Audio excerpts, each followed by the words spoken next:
الف لام را، یہ حروف مقطعات ہیں۔ تلک آیات الکتاب وقرآن مبین، یہ آیتیں ہیں اللہ کی کتاب کی اور روشن قرآن کی۔ اس کو آپ یوں بھی ترجمہ کر سکتے ہیں کہ یہ کتابیں ہیں اللہ کی آیات کی، یعنی کہ قرآن مبین کی۔ واو ایک تفصیل کے لیے بھی آ سکتا ہے، اور اگر لوح محفوظ کے ساتھ آپ اسے جوڑیں تو ظاہر ہے کہ لوح محفوظ وہ الکتاب ہے، بل ہوا قرآن مجید فی لوح محفوظ، جس میں اصل قرآن رکھا ہوا ہے۔ اسی لوح محفوظ میں سے یہ قرآن نازل ہوا اور باقی الہامی کتابیں بھی نازل ہوئیں۔ تو قرآن حکیم کی جو آیات ہیں یہ الکتاب یعنی لوح محفوظ کی آیات بھی ہیں اور اس روشن قرآن کی بھی ہیں۔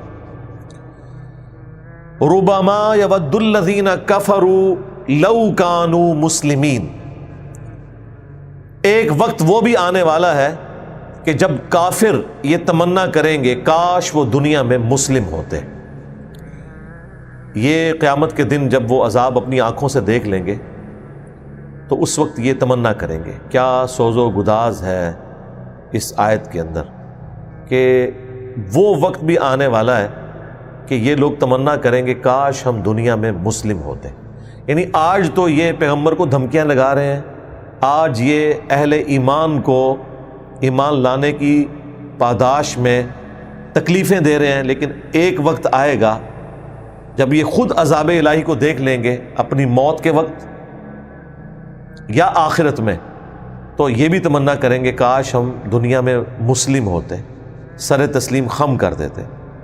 میرے خیال ہے مسلمانوں کو بھی اپنے اوپر یہ آیت فٹ کرنی چاہیے کہ ایسا نہ ہو کہ دنیا میں جو لوگ اپنے فرقوں کو بڑھا چڑھا کر پیش کرتے ہیں اور فخریہ اپنے آپ کو فرقوں کے ساتھ منسوب کرتے ہیں، کہیں قیامت کے دن یہ بھی نہ کہیں کہ کاش ہم دنیا میں صرف مسلم ہی ہوتے اور اپنے آپ کو فرقوں میں منسوب نہ کرتے۔ ذرہم یاکلوا ویتمتعوا، اے نبی ان کو ان کے حال پر چھوڑ دیں، کھائیں پئیں، جو دنیا میں اللہ تعالیٰ نے ان کو متاع دیا ہے اسے استعمال کریں۔ وَيُلْهِهِمُ الْعَمَلُ فَسَوْفَ يَعْلَمُونَ، اور یہ جن کاموں کے اندر مشغول ہیں، طول عمل کا شکار ہیں، غفلت میں، جھوٹی امیدوں میں، یہ اسی میں سرگردہ رہیں، ان قریب یہ اس کا انجام جان لیں گے۔ یعنی یہ آخری درجے کا غصہ ہے، جب کسی کے اوپر اللہ تعالیٰ مہر لگا دیتا ہے نا، اس کے بارے میں پھر یہ ڈیسیژن ہو جاتا ہے کہ اے نبی اب ان کو ان کے حال پہ چھوڑ دیں، یہ کھائیں پئیں، یاشی کریں، دنیا میں اپنی اسی کھیل کود کے اندر سرگردہ رہیں، وہی جھوٹی امیدیں لگا کر رکھیں، ان قریب انہیں پتہ چل جائے گا، اچانک ان کے اوپر اللہ تعالیٰ کے عذاب کا کوڑا جب آئے گا۔ وَمَا أَهْلَكْنَا مِنْ قَرْيَةٍ إِلَّا وَلَهَا كِتَابٌ مَعْلُومٌ، اور نہیں ہلاک کیا ہم نے کسی بھی بستی کو مگر یہ کہ اس کی ہلاکت کا وقت اللہ تعالیٰ کے ہاں مقرر تھا، لکھا ہوا تھا، جو اللہ کو معلوم تھا۔ یعنی نبی علیہ السلام کو، ان کے ساتھیوں کو بھی یہ تسلی دی جا رہی ہے کہ یہ جو آپ کو بار بار کہتے ہیں نا کہ قیامت کے دن کا عذاب آ کیوں نہیں جاتا، اور انبیاء اکرام کے انکار کرنے کے اوپر جو عذاب آتا ہے وہ ہم پر کیوں نہیں اے نبی تم لے آتے، تو ان کو بتاؤ کہ وہ اللہ کے ہاں مقرر ہے، جب اللہ چاہے گا وہ عذاب آئے گا، اور جب اللہ نہیں چاہے گا وہ عذاب اسی طریقے سے ڈیلے ہوتا رہے گا، کیونکہ اللہ کے ہاں تو اس کا ٹائم اور وقت، تاریخ، دن بھی مقرر ہے۔ ہر شخص کا انڈیویجول عذاب اس دن سٹارٹ ہو گیا جس دن اس کی موت آ گئی، پھر آخرت کا عذاب بھی ہے، اور دنیا میں بھی غزوہ بدر کی شکل میں عذاب تو آیا مشرکین عرب کے اوپر۔ ما تسبق من امت اجلها وما یستأخرون، کوئی بھی امت نہ تو آگے بڑھ سکتی ہے نہ پیچھے رہ سکتی ہے، جو اللہ تعالیٰ نے ان کے لیے موت کا وقت مقرر کر دیا ہے، جو اللہ تعالیٰ کی طرف سے کفار کے اوپر عذاب آنے کا وقت ہے وہ مقرر ہے۔ اگلی بستیاں بھی جب ہلاک کی گئیں تو وہ ایک سیکنڈ کے لیے بھی نہ ڈیلے ہوتا ہے اور نہ جلدی عذاب آتا ہے، وہ اپنے وقت کے اوپر آئے گا۔ اب یہ الگ بات ہے کہ نبی الاسلام کے کیس میں غزوہ بدر، احد، خندق کے اندر مشرکین عرب پہ عذاب کی قسطیں آئیں، لیکن جو بڑا عذاب فتح مکہ کے دن آنا تھا وہاں پر معافی کی اناؤنسمنٹ ہو گئی، اور پھر اس سے اگلے سال 9 ہجری کے اندر سورہ توبہ کی آیات نازل ہوئیں۔ حضرت ابوبکر صدیق رضی اللہ تعالیٰ عنہ امیر حج تھے، مولا علی علیہ السلام کو نبی صلی اللہ علیہ وآلہ وسلم نے پیچھے سے بھیجا کہ جا کر منا میں میری طرف سے یہ اناؤنسمنٹ کر دو، کیونکہ عرب میں یہ کلچر تھا کہ قریبی رشتہ دار کی اناؤنسمنٹ کو اس کی طرف سے شمار کیا جاتا تھا۔ تو سورہ توبہ کی آیات انہوں نے تلاوت کی کہ اب اگلے سال کوئی بھی یہاں پہ کافر حج کے لیے نہیں آ سکتا، اور 4 مہینے کا ٹائم ہے، یا تو ایمان لے آؤ یا پھر عرب کی سرزمین چھوڑ کر چلے جاؤ، کیونکہ اللہ تعالیٰ نے اب عرب کی سرزمین کو اپنے لیے مخصوص کر لیا، ادروائز جہاں پائے جاؤ گے قتل کیے جاؤ گے۔ یہ وہ عذاب استیصال تھا جو انبیاء کے انکار کے اوپر اینڈ پہ قوموں پر آیا کرتا تھا، جس کے تحت فرعونی ڈبوئے گئے سمندر کے اندر، جس کے تحت قوم ہود ہلاک ہوئی، قوم صالح ہلاک ہوئی، اور قوم لوط ہلاک کی گئی۔ اس طرح کا عذاب ہمارے نبی کے کیس میں صحابہ کرام کی تلواریں اللہ نے مسلط کی۔ کچھ قسطیں تو اس کی آئیں، جو بڑی قسط آنے والی تھی اس کی نوبت ہی نہیں آئی، لوگوں نے ایمان قبول کر لیا۔ لیکن ظاہر ہے یہ مکی دور کی آیات ہیں، تو اس وقت تو کسی کو مستقبل نہیں پتا تھا کیا ہونے والا ہے۔ وَقَالُوا يَا أَيُّهَا الَّذِي نُزِّلَ عَلَيْهِ الذِّكْرُ، اور یہ کافر کہتے ہیں کہ اے وہ شخص جس پہ اتارا گیا ہے الذکر، اِنَّكَ لَمَجْنُونَ، بے شک تو مجنون ہے، تیرا ذہنی توازن درست نہیں ہے، وَلِعَوْذُ بِاللَّهِ تَعَالَى۔ یہاں پر الذکر قرآن کے لیے استعمال ہوا، تو کافر تو بہت کچھ کہا کرتے تھے۔ قرآن میں آیا کہ وہ یہ بھی کہتے تھے کہ یہ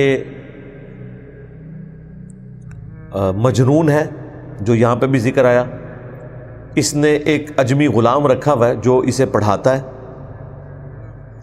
یہ بھی کہتے تھے کہ یہ بازاروں میں چلتا پھرتا ہے عام انسانوں کی طرح، کھاتا پیتا ہے، حالانکہ یہ تو عیب والی بات نہیں ہونی چاہیے تھی، لیکن ان کا کلیم یہ تھا کہ پیغمبر تو ایک سپر ہیومن ہونا چاہیے جس میں یہ کوالٹیز پائی جاتی ہوں کہ وہ کھائے پیے بغیر بھی زندہ رہے۔ اب یہ غلط ڈیمانڈ تھی۔ اس کے علاوہ یہ کہتے تھے اسے پریشان خواب آتے ہیں جو یہ بیان کرتا ہے۔ یہ بھی کہتے تھے کہ یہ شاعر ہے، یہ بھی کہتے تھے کہ یہ قصہ گو ہے، اگلے لوگوں کی سٹوریز اس نے یاد کی ہوئی ہیں، یا اسے کوئی املا کرواتا ہے اور وہ اپنی زبان میں آ کے بیان کرتا ہے، وَلِعَوْذُ بِاللَّهِ تَعَالَى۔ یہ وہ ساری کی ساری چیزیں ہیں جو قرآن حکیم میں مختلف جگہ کے اوپر رپورٹ ہوئی ہیں۔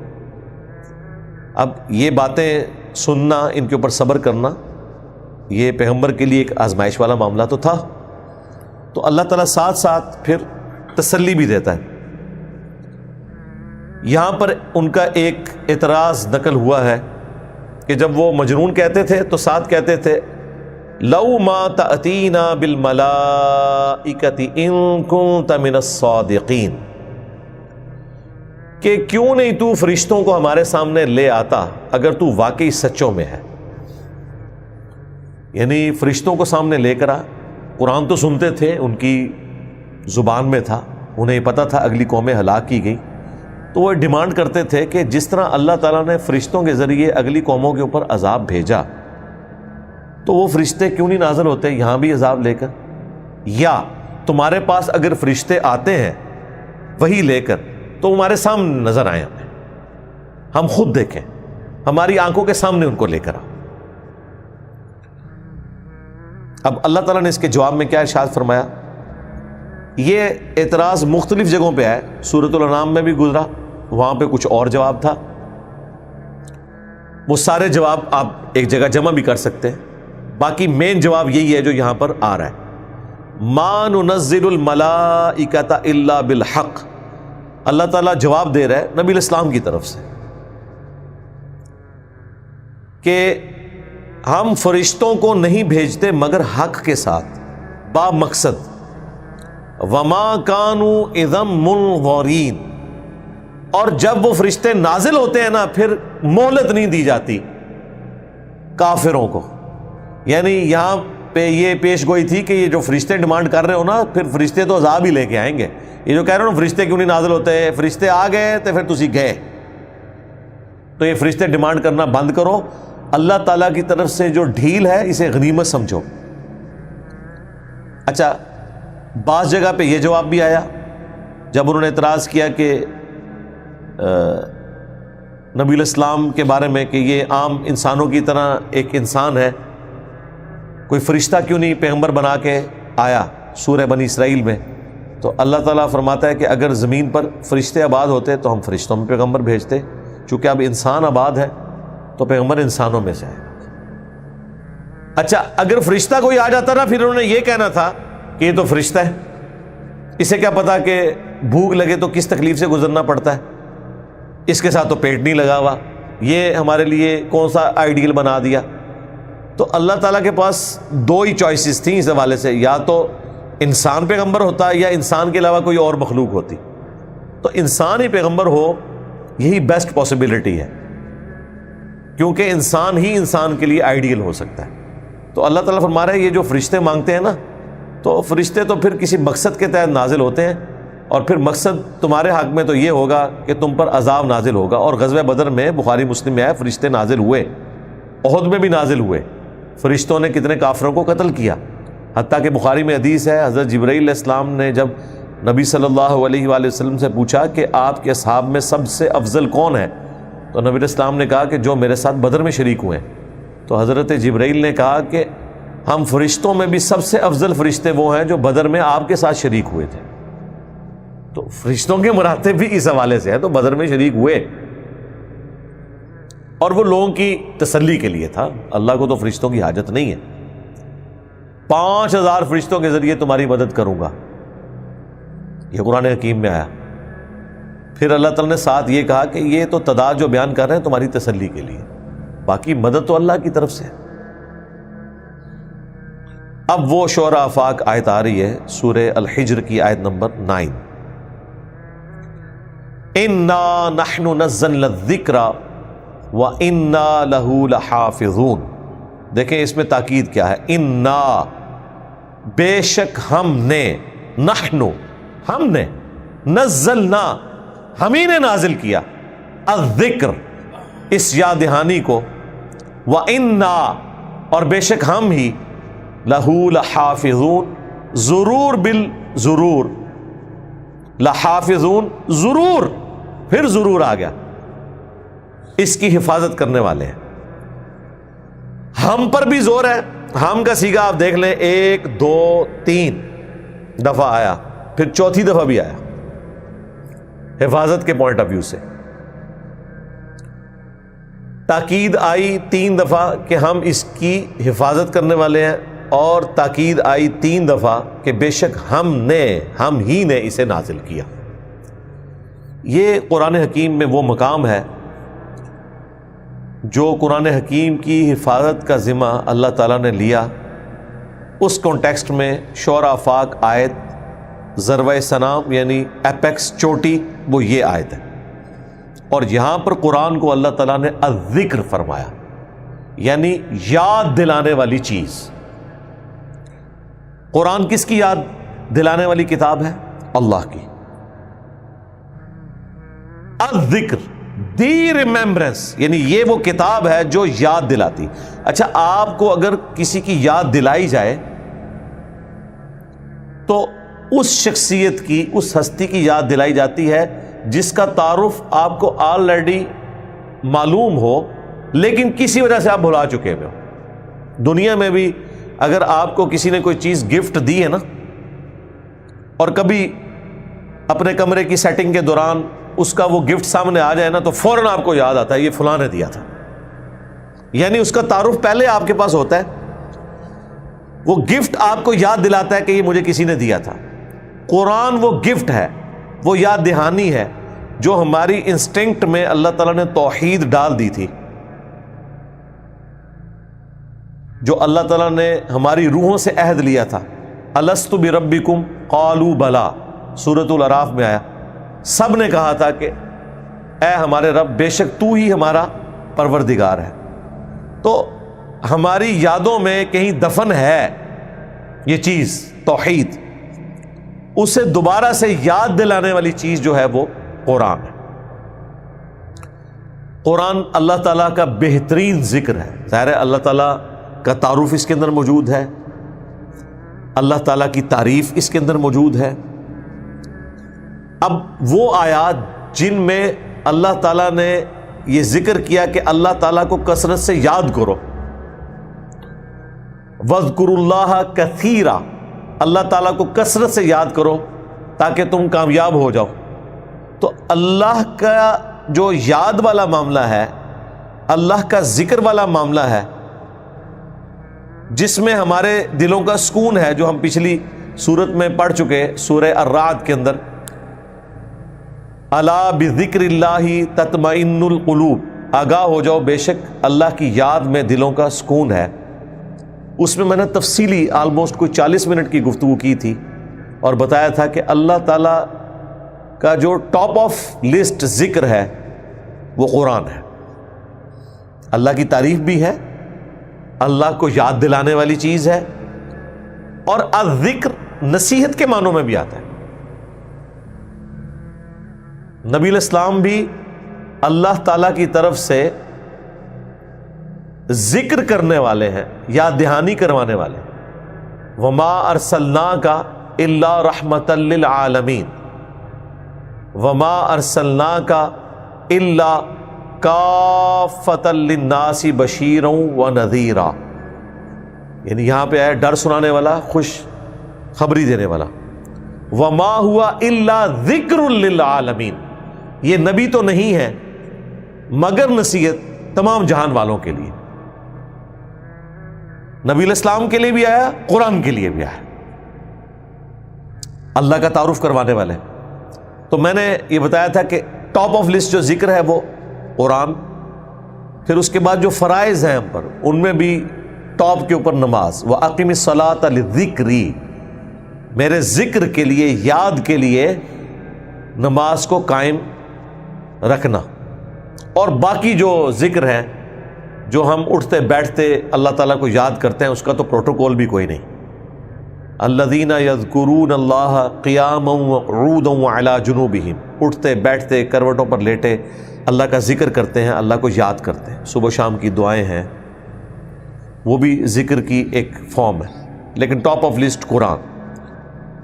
یہ وہ آیت ہے سورۃ الحجر کی آیت نمبر 9 جو اس بات کا ثبوت ہے کہ اللہ تعالیٰ نے قرآن کی حفاظت کی ذمہ داری لی ہے، لیکن لیکن لیکن صرف عربی ٹیکسٹ کی، قرآن کی تفسیر جو ہے اس میں کوئی ڈنڈی مار سکتا ہے، اس کی عربی کو کوئی چینج نہیں کر سکتا، اور اس ماڈرن ورلڈ میں تو اس کے ترجمے کو بھی کوئی چینج کر ہی نہیں سکتا۔ کیوں؟ اب تو ایک زبان دوسری میں ٹرانسلیٹ کرنی ہے، وہ کمپیوٹر کر کے دے گا، اور کمپیوٹر نہ بریلوی ہے، نہ دیوبندی ہے، نہ اہل حدیث ہے، نہ شیعہ ہے۔ کمپیوٹر ہے، وہ عربی لنگوسٹک کا جو اپروپریٹ معنی بنتا ہے وہ آپ کو بتائے گا، اس میں کوئی ڈنڈی نہیں مارے گا۔ اب قرآن کے ساتھ کوئی اس طرح کا کھلواڑ بالکل نہیں کر سکتا کہ وہ ترجمہ اس کا بدل دے، ہاں وہ پریکٹیکلی بدل بھی دے کوئی فرق نہیں ہوگا، پکڑا جائے گا۔ تفسیر جتنی مرضی وہ غلط لکھے پکڑی جائے گی، لیکن اللہ تعالیٰ کی طرف سے کوئی ایسی پکڑ نہیں ہوگی کہ کوئی غلط اس کی انٹرپریٹیشن کر رہا ہے اور اس کے اوپر کوئی پکڑ آ جائے، وہ آپ کے لیے آزمائش ہوگا۔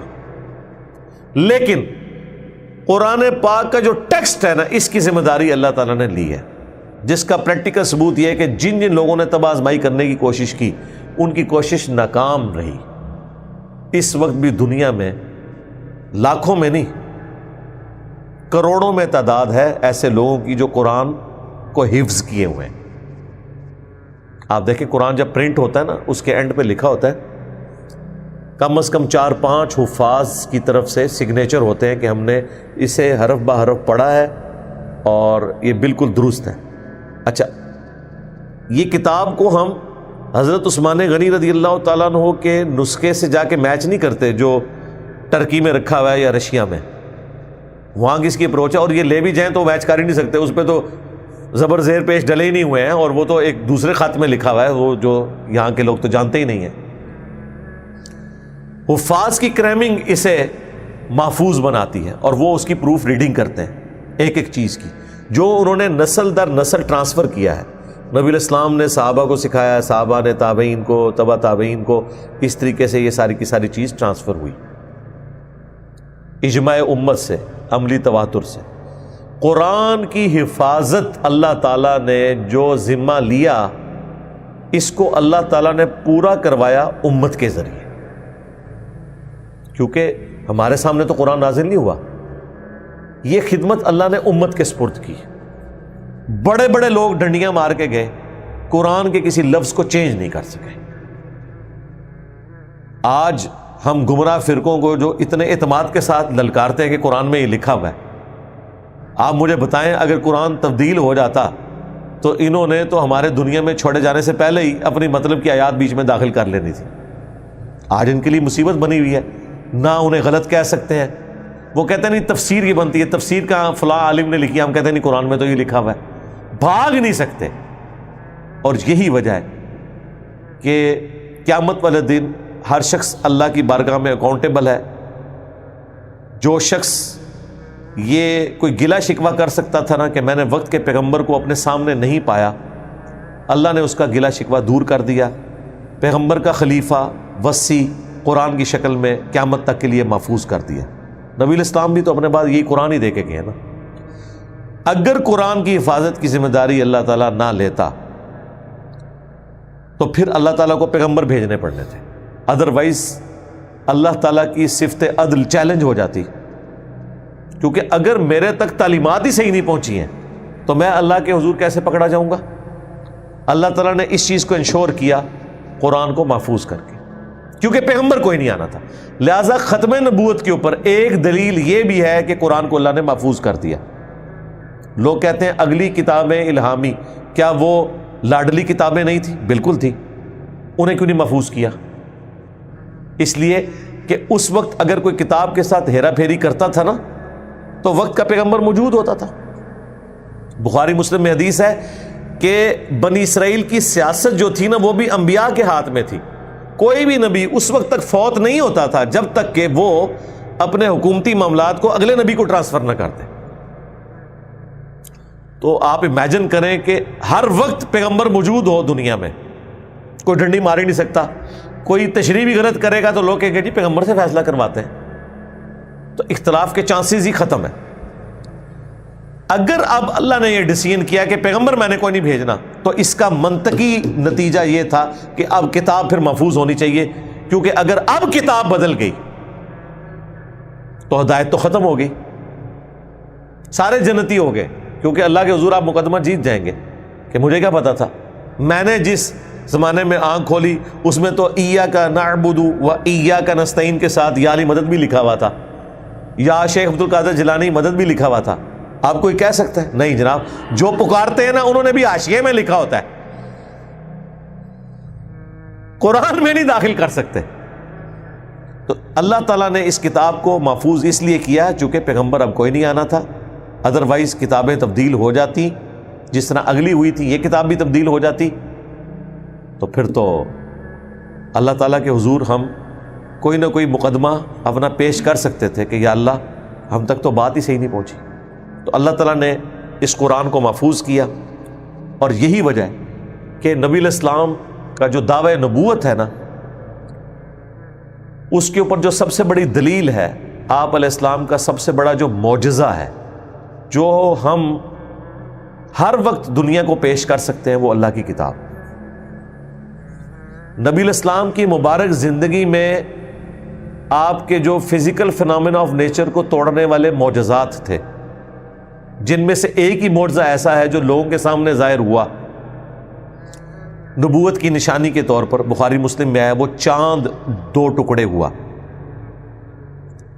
یہ ایک نشانی تھی جو لوگوں کے سامنے تھی۔ باقی آپ کو جتنے معجزات ملتے ہیں نا وہ نبی علیہ السلام کے اس طریقے سے چیلنج کر کے کوئی دکھانے والے معجزات نہیں تھے۔ سفر میں پانی کم پڑ گیا، بخاری مسلم میں ہے، نبی علیہ السلام نے ایک پیالے میں انگلیاں رکھی اور چشمے جاری ہوئے، 1500 صحابہ نے پانی پیا بھی، جانوروں کو پلایا، سٹور بھی کر لیا۔ اور جابر بن عبداللہ کے الفاظ ہیں بخاری مسلم میں کہ ہم 1 لاکھ بھی ہوتے نا تو وہ پانی اس سے بھی زیادہ تھا۔ لیکن اس کی بنیاد پہ نبی علیہ السلام نے کسی کو بلایا نہیں کہ دیکھو میں ایک پیالے میں سے 1 لاکھ بندے کا پانی نکالنے لگا ہوں، مجھ پہ ایمان لے آؤ۔ ویسے آپ دیکھیں تو یہ ایک بہت بڑی چیز تھی جو پیش کی جا سکتی تھی، لیکن نہیں۔ یہ کیوں نہیں تھا؟ اس لیے کہ اللہ تعالیٰ نے یہ طے کر لیا کہ میں نے اپنے نبی کا جو معجزہ پیش کرنا ہے نا، وہ ایسا معجزہ دعوی نبوت والا پیش کرنا ہے جو نبی کے پورے زمانے کے لیے ویریفائیبل ہو، اور وہ قرآن ہی ہے۔ نبی علیہ السلام کے اپنے زمانے میں بھی یہی قرآن تھا، آج بھی ہے۔ آپ پرانے معجزے آج کے لوگوں کو کیسے دکھا سکتے ہیں؟ یعنی میں دکھا سکتا ہوں کسی کو انگلیوں سے پانی کے چشمے نکلتے ہوئے؟ نہیں دکھا سکتا، کوئی ویڈیو موجود نہیں ہے۔ جو ریکارڈ ہے وہ تو ہمارا کلیم ہے نا حدیث کا، وہ تو نہیں وہ مانتے، لیکن ہم قرآن پیش کر سکتے ہیں۔ اب آپ سوچیں کہ قرآن کیسے پیش کر سکتے ہیں؟ پہلی دلیل تو ہم یہ دیں گے کہ قرآن اللہ تعالیٰ نے محفوظ کیا، دیکھ لو اس میں کوئی فرق نہیں ہے۔ کلمی نسخے موجود ہیں قرآن کے مختلف میوزیمز کے اندر، جن میں کافروں کے میوزیم بھی ہیں۔ کاربن ڈیٹنگ ہو جاتی ہے، آپ کو پتہ ہے چند سال پہلے انگلینڈ کے میوزیم کے اندر بھی ایک ایسا نسخہ نکلا جو حضرت عثمان غنی رضی اللہ تعالیٰ عنہ کے دور کا تھا۔ سورہ طٰہٰ کی آیات تھیں اور باقی صورتیں تھیں چند ایک، اور کوئی فرق نہیں ہے اس میں۔ ایون کافر بھی یہ مانتے ہیں کہ جو مصحف عثمانی ہے، جس کے اوپر اتفاق ہے پوری امت کا، سنی ہو شیعہ ہو، وہ پوری دنیا میں ایک ہی ہے، اور ایسی حفاظت ہے کہ آپ انڈونیشیا کا مسلمان اٹھائیں، اسے کہیں کہ سورہ فاتحہ پڑھنی شروع کریں الحمدللہ رب العالمین، اور افریقہ کے مسلمان کو کہیں کہ اگلی آیت پڑھ، وہ پڑھے گا الرحمن الرحیم۔ پھر رشیا کے مسلمان کو کہیں اس سے اگلی والی پڑھ، وہ کہے گا مالک یوم الدین۔ اور کوئی 2 مسلمان کسی بھی اعتبار سے اختلاف نہیں کریں گے۔ یہ بہت بڑا معجزہ ہے۔ تو اللہ تعالیٰ نے قیامت تک کے لیے معجزہ رکھا قرآن، تاکہ نبی علیہ السلام کی نبوت قیامت تک کے لیے جسٹیفائی ہو کہ قرآن حکیم کو آپ کسی بھی دور کے ٹیسٹ کے اوپر پیش کر سکتے ہیں۔ اس زمانے میں عرب کے لوگوں کو اپنی زبان پر بڑا ناز تھا۔ قرآن وہ کلام ہے جس کو سن کر شعراء نے اپنے کلام پھاڑ دیے کہ اس طرح کا کلام ہم نہیں لکھ سکتے۔ اور یہ ٹیکنیکل چیزیں وہ ہیں جو صرف عربی لنگوسٹک جاننے والے ہی، اور اس میں بھی جو لوگ ادب سے واقف ہیں، وہ عام عربی جاننے والے نہیں۔ یہ وہ اسپیکٹ ہے جو ہماری آنکھوں سے اوجھل ہے، ہم اجرمی نہیں سمجھ سکتے۔ ایون عربیوں میں بھی وہ لوگ سمجھیں گے جن کا شغف ہے اس کے ساتھ۔ لیکن یہ چیز کہ قرآن محفوظ ہے، قرآن کا دعویٰ تھا کہ اس کتاب میں نہ باطل آگے سے داخل ہو سکتا ہے، نہ پیچھے سے، نہ دائیں سے، نہ بائیں سے۔ سورہ حامیم سجدہ میں آیا، اور یہاں پہ آیا کہ ہم اس کی حفاظت کرنے والے ہیں، تو ہمیں حفاظت تو نظر آ رہی ہے، کوئی فرق نہیں ہے۔ کوئی لے کر آئے نسخہ کوئی دوسرا اور دکھائے ہمیں کہ دیکھیں جی یہ ہے جسے مسلمان مانتے ہیں۔ ایک تو یہ ہے جو قرات کے اختلاف ہے، وہ اختلاف کا لفظ اس کے لیے غلط ہے، وہ 7 قراتوں میں قرآن نازل ہوا ہے۔ یہ اختلاف ڈسپیوٹ کے معنوں میں نہیں ہے، یہ اختلاف 7 قرات میں اللہ نے قرآن کو نازل کیا ہے۔ لیکن جو دنیا میں یہ چل رہی ہے قرات، یہ وہ قرات ہے جو کہ قریش والی قرات ہے، جسے حضرت عثمان غنی رضی اللہ تعالیٰ عنہ نے ریٹن میں باقی رکھا، باقیوں کے نسخے جلوا دیے، صحیح بخاری میں آتا ہے۔ لیکن نسل در نسل وہ قرات بھی چل رہی ہے۔ اس وقت افریقن کئی ملک ہیں جن میں دوسری قرات بھی جو ہے وہ پڑھی جاتی ہے، اور وہ آپ نے اکثر یہاں بھی سنی ہوگی کہ وہ اس انداز میں، جس طرح ڈائلیکٹ ہمارے بھی مختلف ہیں۔ اب ایک پنجابی پوٹھوہار کی ہے، ایک پنجابی لاہور والی سائڈ کی ہے، ایک پنجابی جو ہے وہ سیالکوٹ کی ہے، فیصل آباد کی ہے۔ تھوڑے تھوڑے الفاظ کے فرق سے جو ہے وہ بات ایک ہی ہے۔ ہم بولتے ہیں ادھر آ، پنڈی والے بولتے ہیں ادھر آ، تو اب پیش کا فرق آ گیا نا، لیکن لفظ وہی ہے، بولنے کا انداز ڈفرنٹ ہو گیا۔ قرآن میں بھی ایک قرات کے اندر مالک یوم الدین ہے، ایک قرات میں مالک یوم الدین ہے، اس میں میم کے اوپر زبر ہے، کھڑا زبر نہیں ہے، اور زبر زیر کا فرق بھی ہے۔ ایک قرات میں لقد جاءکم رسول من انفسکم ہے، ایک قرات میں انفاسکم بھی ہے، انفسکم انفاسکم، انفسکم تمہاری جانوں میں سے ایک پیغمبر آیا، انفاسکم تم میں بہترین نفیس ترین شخص آیا۔ بیک وقت دونوں معنی نبی اسلام کے کیس میں درست ہے۔ تو یہ قرات کا اختلاف اپنی جگہ ہے، یہ اختلاف نہیں ہے، ڈسپیوٹ نہیں ہے، 7 قراتوں میں قرآن نازل ہوا۔ لیکن یہ جو قرات پوری دنیا میں چل رہی ہے، اسی میں ہی حفظ کیا جاتا ہے اور آگے ٹرانسفر اس طرح کے معاملات ہوتے ہیں، اس قرات کو بس ایک قرات کے فن کے طور پر ضرور زندہ رکھا ہوا ہے۔ سبع عشرہ کا کورس بھی کر کے قرآن حضرات آتے ہیں جو والضحیٰ واللیل اذا سجا، اسے پڑھتے ہیں والضحیٰ واللیل اذا سجے، ہم پڑھتے ہیں سجا، وہ سجے، لیکن معنی وہی ہے، وہ بولنے کا انداز ہے، ٹھیک ہے۔ جس طرح آپ سرائکی طرز میں جو لوگ پنجابی بولتے ہیں وہ آپ کو پنجابی ذرا ڈیفرنٹ لگے گی، ہماری والی پنجابی ذرا ڈیفرنٹ لگے گی، لاہور والوں کی پنجابی بالکل ڈیفرنٹ ہے، فیصلہ آباد والوں کی آپ پنجابی دیکھیں تو بالکل ڈیفرنٹ ہے، وہ ہمیں سن کے پتہ چل جاتا ہے کس علاقے کی پنجابی ہے، لیکن ساروں کے لیے پنجابی کا لفظ بولا جاتا ہے۔ تو قرآن حکیم کی وہ قرات کا جو اختلاف ہے وہ اسے اس اعتبار سے کوئی مشکوک نہیں بناتا، کیونکہ اکثر لوگ اس کو پوچھ بھی رہے ہوتے ہیں، میں نے اس کے اوپر کئی ایک ویڈیوز بھی ریکارڈ کروائی ہیں۔ ماڈرن دور کے اندر دمشق شام کا ایک رائٹر ہے عثمان طاہا، جسے سعودیہ والوں نے ہائر کیا تھا آلموسٹ کوئی 30-40 سال پہلے۔ اس نے مصحف لکھ کے دیا، مختلف مصحف لکھوائے تھے سعودی عرب والوں نے، شاہ فہد جو پرنٹنگ پریس ہے انہوں نے، یہ جو ہمارے ہاتھ میں یہ بلو والا قرآن ہے جو آپ کو مسجد نبوی میں بیت اللہ شریف میں ملتا ہے، یہ بھی اس کا ہی لکھا ہوا ہے۔ یہ بلو بائنڈنگ سے سعودیہ سے شائع ہوتا ہے، اور یہی قرآن ریڈ بائنڈنگ میں ایران سے شائع ہوتا ہے۔ دونوں پہ لکھا ہوا ہے کہ عثمان طاہا کا لکھا ہوا قرآن، وہ کاتب وہی ہے، اور ایسے کمال انداز میں اس نے لکھا ہے کہ اب آپ دیکھیں کہ اس قرآن کے آلموسٹ 600 سے زیادہ صفحات ہیں، ہر صفحے کے اوپر آیت مکمل ہو رہی ہے۔ اس طرح اس نے الفاظ کو ایڈجسٹ کیا ہے، کوئی ایک صفحہ نہیں ایسا کہ جس پہ آیت مکمل نہ ہو رہی ہو۔ بڑی محنت کی ہے اس بندے نے، کئی بار اسے پریکٹس کرنی پڑی، کئی الفاظ چھوٹے بڑے کر کے ایڈجسٹ کرنا پڑتا ہے، لیکن اس نے یہ اس کی نشانی ہے۔ اسے کہا جاتا ہے عثمان طاہا کا مصحف۔ عثمان طاہا اس کا کاتب بھی ہے اور یہ مصحف عثمانی بھی ہے، یعنی حضرت عثمان غنی رضی اللہ تعالیٰ عنہ کا جو مصحف جو انہوں نے قریش کی قرات میں باقی رکھا تھا۔ اور پاکستان میں جو زیادہ قرآن چلتا ہے وہ تاج کمپنی کا لکھا ہوا قرآن ہے، وہ بھی کمال لکھا ہے، بلکہ اس کی رائٹنگ اس سے زیادہ خوبصورت ہے، مجھے تو وہ رائٹنگ زیادہ پسند آئی ہے۔ ایون سعودی عرب میں بھی جب تک ان کے پاس یہ نہیں تھا، وہ تاج کمپنی کے قرآن کو ابھی پسند کرتے ہیں۔ ہمارے پاس جب ان کے سفیر آتے ہیں تو گفٹ میں تاج کمپنی کا وہ بڑا قرآن دیا جاتا ہے۔ کیا وہ کاتب ہے جس نے وہ قرآن لکھا ہے، مزہ آ جاتا ہے پڑھنے کا اس کو۔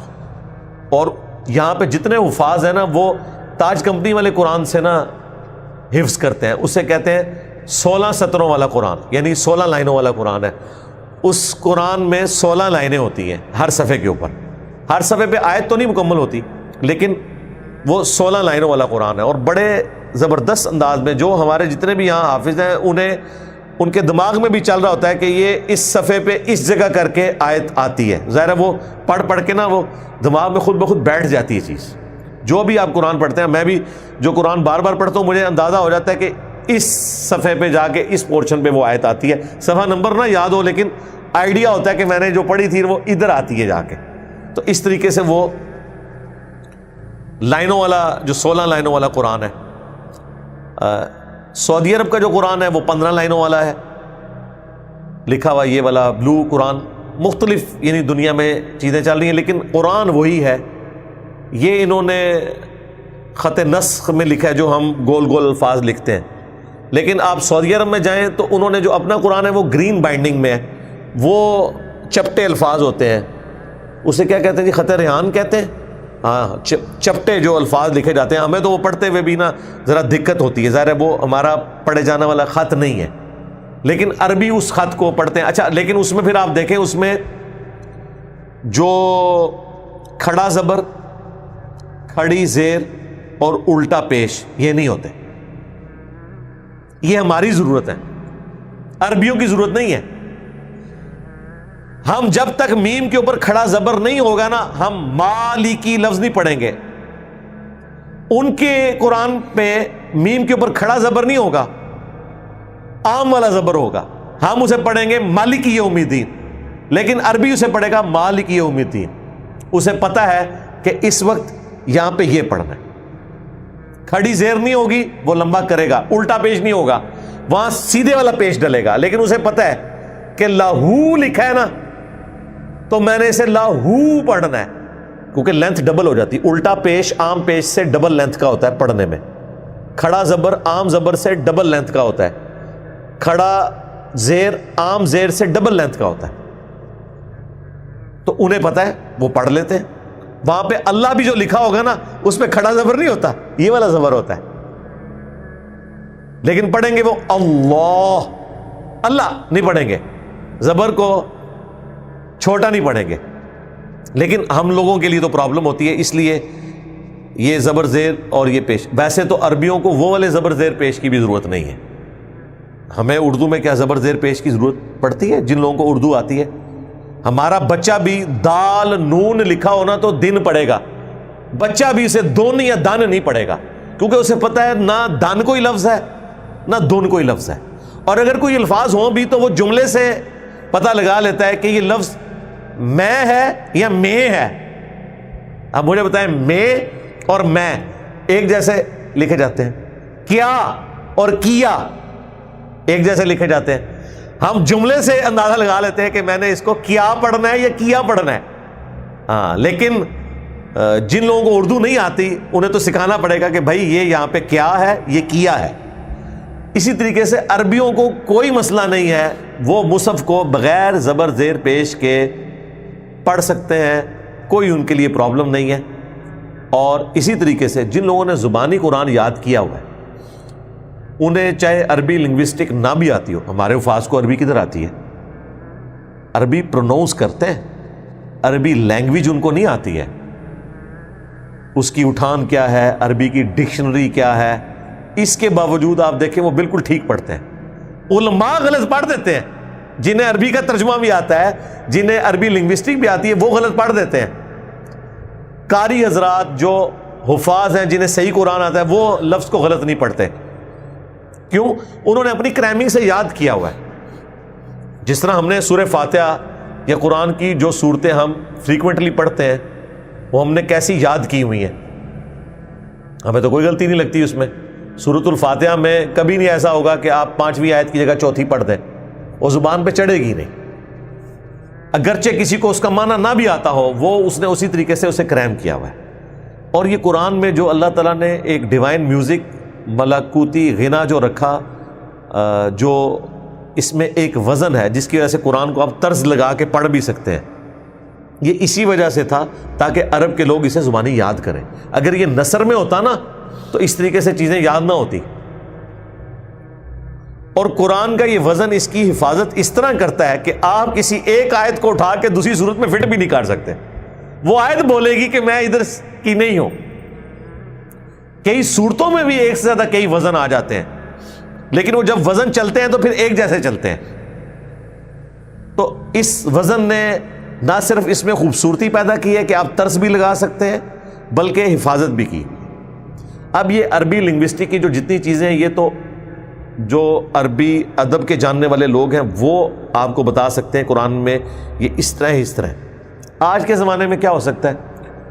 آج کے زمانے میں قرآن کو آپ سائنس کے ٹیسٹ سے گزاریں، سائنس وہ جو اسٹیبلش ہے، جو صرف تھیوریز ہیں، کنفرم نہیں ہے، ان کی میں بات نہیں کر رہا، یا ابھی ایوالو ہو رہی ہیں۔ تو کئی ایک ایسی چیزیں جو قرآن میں بیان ہوئی ہیں، جس طرح ماں کے پیٹ میں بچے کی جو پرورش ہے وہ کس طرح ہوتی ہے، کن سٹیجز سے، یہ تو ہمیں آج سے تقریباً 60-70 سال پہلے جب الیکٹرانک مائکروسکوپ کی انوینشن ہوئی ہے تو پتہ چلا ہے، لیکن قرآن میں جو ترتیب اس کی بیان ہوئی ہے سورہ الحج میں، سورۃ المومنون کے اندر، کہ کن سٹیجز سے گزرتا ہے، یہ وہ چیزیں ہیں جو ہم بتا سکتے ہیں۔ ہر زندہ چیز کا پانی سے پیدا ہونا جو قرآن بیان کرتا ہے، یہ بتا سکتے ہیں کہ یہ چیزیں جو اسٹیبلش ہیں وہ قرآن حکیم میں صرف اسی لیے ہے کہ قرآن اللہ کا قول ہے اور یہ کائنات اللہ کا فعل ہے۔ قرآن اور ماڈرن سائنس، اس کے اوپر میری تفصیلی ویڈیو ہے ہدایہ وکٹری چینل کے اوپر، تو کئی ایک میری ویڈیوز ہیں جو آپ دیکھ سکتے ہیں، اس حوالے سے میں نے ڈسکشن کی ہوئی ہے۔ اور اب جو میتھمیٹکس کے شوقین لوگ ہیں انہوں نے تو قرآن کے اندر سے بہت کچھ نکالا ہے، کہ قرآن میں جو آسمان کا لفظ السماء آیا ہے نا، جتنی دفعہ اتنی دفعہ الارض آیا ہے۔ یہ کتنا بڑا اس نے اتفاق ہے، اس کا مطلب ہے کہ اگر کہیں پہ کوئی ہیرا پھیری ہو تو پکڑی جائے گی۔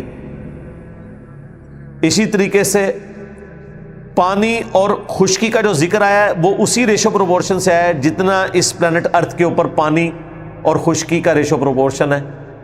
67% آلموسٹ پانی ہے اور 33% خشکی ہے۔ اس طرح کی کئی ایک میتھمیٹیکل چیزیں ہیں۔ اس کے لیے آپ ہارون یحییٰ، تو ان کا کلمی نام ہے، عدنان اختر نام ہے، ٹرکی کے ایک اسکالر ہیں، انہوں نے کئی ایک ویڈیوز بنائی ہیں۔ ویسے وہ اور بےہودہ کام بھی کرتا ہے لیکن یہ کام اس نے بڑا اچھا کیا ہے، کتابیں بھی لکھی ہیں اور کئی ایک ویڈیوز ہیں۔ قرآن کے جو آپ سمجھ لیں 20ویں 21ویں صدی میں جو چیزیں ہمارے سامنے آئی ہیں معجزات کی شکل میں، وہ اس نے بتائی ہیں کہ دیکھو یہ چیز قرآن حکیم میں پہلے کی لکھی ہوئی تھی اور یہ اب آگے پتہ چلی ہے۔ یہ اس بات کا ثبوت ہے کہ قرآن کا سورس ڈیوائن ہے۔ اور پھر قرآن کی وہ چیز تو سارے ہی ٹیسٹ فیل کر سکتے ہیں جو قرآن کی گفتگو کا سٹائل ہے، جو اس کے اندر کانفیڈنس ہے، جس اعتماد سے قرآن میں گفتگو ہوئی ہے، یہ کوئی انسان کر ہی نہیں سکتا۔ انسان کی لکھی ہوئی کتاب اس طرح نہیں ہوتی ہے، اس میں باقاعدہ چیپٹرز اس انداز میں ہوتے ہیں کہ وہ ان چیزوں کا خیال رکھتا ہے کہ میں نے پہلے یہ چیپٹر ڈالنا ہے، پھر یہ ڈالنا ہے، پھر یہ ڈالنا ہے، اور پھر ونس اپان ٹائم سے لے کے ایک پوری ایک سٹوری کے طور پہ بیان کرتا ہے۔ قرآن اس طرح کی کتاب نہیں ہے۔ یہی وجہ ہے کہ قرآن کو آپ کہیں سے بھی کھولیں آپ کی ہدایت کے لیے کافی ہے۔ قرآن کو آپ کہیں سے بھی کھول لیں، آگے پیچھے سے اس کا جو ذکر دوسری جگہ پہ ہے وہ نہ بھی آپ کو معلوم ہو، تب بھی آپ کی ہدایت کے لیے اچھا خاصا حصہ میسر ہوتا ہے۔ آپ کو ایک دفعہ ہلا کے رکھ دیتی ہے وہ بات۔ اگر اس طرح کے ربط ہم تلاش کرنا شروع کریں تو پھر تو قرآن پاک آپ جب تک سٹارٹ سے اینڈ تک نہیں پڑھیں گے آپ کو بات نہیں سمجھ آئے گی۔ قرآن تو کہیں یہ نہیں کہتا۔ 30ویں پارے میں آپ دیکھ لیں، چھوٹی چھوٹی صورتیں ہیں، مکمل ایک ٹاپکس ہیں۔ یہ قرآن کے تعارف میں نے بتایا تھا کہ یہ اللہ تعالیٰ کے خطبات ہیں، پرفیکٹ خطبے ہیں 114۔ تو یہ جو ٹیسٹ ہے وہ آپ فیل کر سکتے ہیں۔ قرآن کتنے اعتماد کے ساتھ گفتگو کرتا ہے۔ کئی نان مسلمز جنہوں نے قرآن پاک کا ترجمہ پڑھا ہے نا انگریزی میں، سب کا جو کامن ایکسپیرینس ہے وہ یہی ہے کہ اس کتاب کا سٹائل ہی بڑا ڈیفرنٹ ہے، اس کا بات کرنے کا کانفیڈنس ہی ڈیفرنٹ ہے۔ پورے وثوق کے ساتھ یہ کتاب بات کرتی ہے۔ ہمیں چاہیے، کرنا چاہیے، اس طرح نہیں ہے یہ کرو گے تو یہ ہوگا اور اگر یہ کیا تو یہ ہو جائے گا۔ یہ انسان کو اس طریقے سے بات کر ہی نہیں سکتا۔ یہ وہ ٹیسٹ ہے جو ہر بندہ فیل کر سکتا ہے، بشرطے کہ قرآن کو اچھے طریقے سے ترجمہ کیا ہو، الفاظ کا چناؤ اچھا ہو۔ میرے نزدیک مولانا مودودی رحمہ اللہ نے جس طریقے سے قرآن حکیم کو اردو میں ٹرانسلیٹ کیا ہے، انہوں نے وہ عربی زبان کا سوز و گداز ٹرانسلیٹ کیا جی، جہاں کہیں بریکٹس ان کو لگانی پڑتی ہیں اس وجہ سے کہ عربی تو ورسٹائل زبان ہے، اردو میں ٹرانسلیٹ کرنے کے لیے بعض اوقات آپ کو بریکٹس لگانی پڑتی ہیں تاکہ وہ جملہ سیدھا ہو جائے، لیکن عربی زبان میں وہ جملہ اسی طریقے سے بولا جاتا ہے۔ اب اردو زبان میں تو بڑا ظلم ہے نا کہ آپ ترجمہ لوگوں کو یہ بتائیں کہ ہم نے آپ کو نہیں بھیجا مگر رحمت للعالمین بنا کر تمام جہانوں کے لیے یا تمام جہان والوں کے لیے. باللفظ تو ترجمہ یہ درست ہے، لیکن اردو میں تو ہم اس طرح نہیں بولتے. اردو میں ہم یوں بولیں گے کہ ہم نے آپ صلی اللہ علیہ وآلہ وسلم کو تمام جہان والوں کے لیے رحمت بنا کر بھیجا ہے. لیکن لفظی ترجمہ وہی ہوگا کہ ہم نے نہیں بھیجا مگر رحمت بنا کر تمام جہان والوں کے لیے. عربی میں جب اس طریقے سے گفتگو ہوتی ہے وہ گفتگو میں وزن کے لیے، اور یہ نارمل گفتگو ہے. عربی میں تو یہ ٹھیک ہے، لیکن اردو میں ہمیں الفاظ کا چناؤ ایسا کرنا چاہیے کہ وہ آپ اردو میں اس کا سوز و گداز فیل کر سکیں. اس کے لیے پھر آپ کو بریکٹس لگانی پڑتی ہیں، بعض اوقات الفاظ کو سیدھا کرنا پڑتا ہے. میں بھی یہاں پہ باللفظ ترجمہ نہیں کرتا ہوں، بالمفہوم کرتا ہوں، کیونکہ میں اردو میں بات کر رہا ہوں. لہذا یاد رکھیں کہ قرآن کا کوئی بھی ترجمہ وہ قرآن کا ترجمہ ضرور ہے، اسے آپ قرآن نہیں کہہ سکتے. یہ ذہن میں رکھیے گا، کیونکہ غلطی کے چانسز ہیں. اسی لیے ہمارا یہ موقف ہے اور علماء کا اس پہ اتفاق ہے کہ قرآن کا صرف ترجمہ نہیں پرنٹ کرنا چاہیے. جب بھی کریں عربی لکھیں اوپر، نیچے ترجمہ، یا ایک صفحہ عربی والا دوسرا اردو والا. جس طرح مولانا مودودی کا ترجمہ انہوں نے پرنٹ کیا، ایک طرف عربی ایک طرف اردو، تاکہ اگر صرف کسی نے اردو پڑھنا ہے وہ پڑھے. یہ نہیں کیا کہ عربی کو غائب ہی کرتے، کیونکہ اردو ترجمہ بہرحال ایک انسان کی کوشش ہے. بعض اوقات الفاظ کا چناؤ ایسا ہوگا کہ آپ کو عربی کی طرف جانا پڑے گا کہ بھئی یہ لفظ لکھا بھی ہوا تھا. مثلا ماں کے پیٹ میں کیا ہے، یہ لوگوں نے بریکٹ میں خود ہی ڈال دیا نارا یا مادہ، وہ مصیبت بن گیا ہے ہمارے لیے. قرآن میں تو نہیں لکھا ہوا تھا. قرآن میں تو اللہ تعالیٰ نے بدبخت یا خوش بخت ہونے کی بات کی ہے. هو الذی خلقکم فمنکم کافر ومنکم مؤمن. وہی ہے جس نے تمہیں پیدا کیا. پیدا کرنے والا ایک ہے، لیکن کوئی تم میں سے کافر ہو جاتا ہے، کوئی مومن ہوتا ہے. یہ اب اللہ کو پتا ہے کہ یہ بچہ جو پیدا ہوگا یہ کافر ہو کر مرے گا یا مؤمن ہو کر مرے گا. پیدا تو وہ فطرت پہ ہوگا، لیکن بعد میں کہاں پہ جائے گا وہ.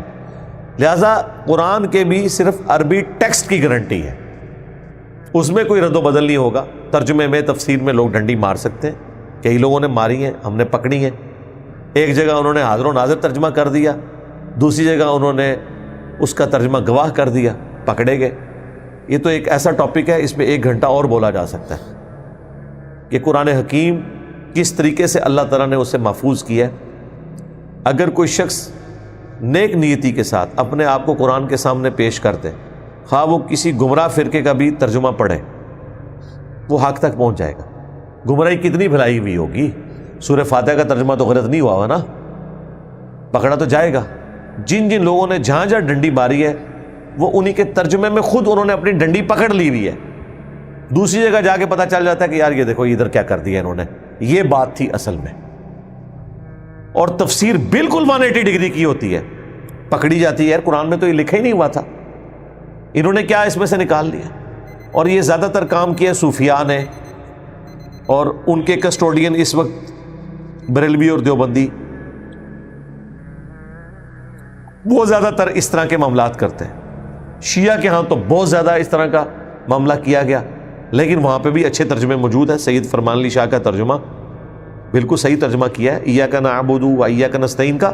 اور ایون حاشیے میں بھی انہوں نے لکھا کہ یہ آیت واضح ثبوت ہے کہ مدد صرف اللہ سے مانگنی چاہیے. حاشیہ بھی صحیح لکھا ہوا ہے، مدد کی بات ہے. بریلویوں نے تو پھر بھی ساتھ بزرگوں سے مانگنا ثابت کیا، دیوبندیوں نے بھی ثابت کیا.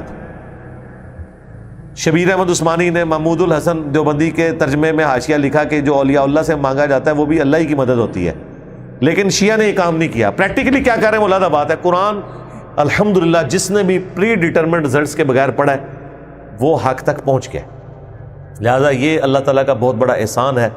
انا نحن نزلنا الذکر وانا لہ لحافظون. اللہ تعالیٰ نے اس الذکر کو نازل کیا، اس کی حفاظت فرمانے والا ہے. اسی لیے صحیح مسلم میں جو حجۃ الوداع کی حدیث ہے